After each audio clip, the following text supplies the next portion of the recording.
ایک عورت نے ایک عالم سے پوچھا، میں اپنے بچوں کے ساتھ ایسا کیا کروں کہ فجر کے وقت نماز کے لیے گہری نیند کے باوجود ان کو اٹھا سکوں؟ عالم نے کہا، تم اس وقت کیا کرو گی جب بچے گہری نیند سو رہے ہو اور گھر میں آگ لگ جائے؟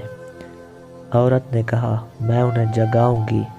عالم نے پوچھا، ان کی نیند گہری ہوئی اور وہ نہ اٹھے تو؟ عورت نے کہا، اللہ کی قسم میں انہیں گردنوں سے پکڑ کر گھسیٹتے ہوئے آگ سے بچا کر باہر لے جاؤں گی۔ تب عالم نے جواب دیا، اگر تم انہیں دنیا کی آگ سے بچانے کے لیے یہ کرو گی تو پھر انہیں جہنم کی بھڑکتی ہوئی آگ سے بچانے کے لیے بھی ایسا ہی کرو۔